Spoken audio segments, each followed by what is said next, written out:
ಹಾಗೆ ನೋಡಿದ್ರೆ ಮೀರಾ ಆಫೀಸಲ್ಲಿ ಎಂಪ್ಲಾಯಿ. ಅಶ್ವಿನ್, ಏನು ಹೇಳ್ತಿದ್ಯಾ ನೀನು? ಹೌದಮ್ಮ, ಈ ಸೆಲೆಬ್ರೇಷನ್ ಎಲ್ಲ ಆಫೀಸಿಗೆ ಶಿಫ್ಟ್ ಮಾಡೋಣ.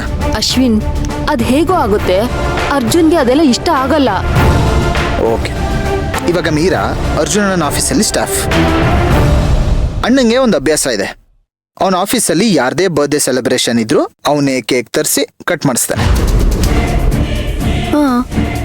ಹಾಗಿರ್ಬೇಕಾದ್ರೆ ಮೀರನ್ ಬರ್ತ್ಡೇನ ಅಲ್ಲಿ ಸೆಲೆಬ್ರೇಟ್ ಮಾಡಿದ್ರೆ ಅದು ಡಿಫ್ರೆಂಟ್ ಅಂತ ಹೇಗೆ ಅನ್ಸ್ಕೊಳ್ಳುತ್ತೆ? ಆದ್ರೆ ಅಶ್ವಿನ್, ನಾವೆಲ್ಲ ಅಲ್ಲಿಗೆ ಹೋದ್ರೆ ಅಜ್ಜಿ ಬೈಯಲ್ವೇನೋ? ನಾವು ಹೋಗೋದ್ ಬೇಡ, ಮೀರನ್ ಜೊತೆ ಅಣ್ಣ ಹೋಗ್ಲಿ. ಅವ್ರಿಗೆ ಸೆಲೆಬ್ರೇಷನ್ ಎಲ್ಲ ಅಲ್ಲೇ ಮಾಡ್ಕೊಳ್ಳಿ. ಈ ಟೈಮಲ್ಲಿ ಅರ್ಜುನನ ಮೀರಾಗ ಹತ್ರ ಆಗೋದು ಇಂಪಾರ್ಟೆಂಟು, ನಾವು ಮೀರಾಗ ಹತ್ರ ಆಗೋದಲ್ಲ.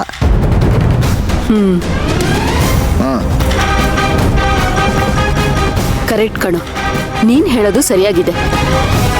ನಾನು ಈಗಲೇ ಹೋಗಿ ಅರ್ಜುನ್ಗೆ ಹೇಳ್ತೀನಿ.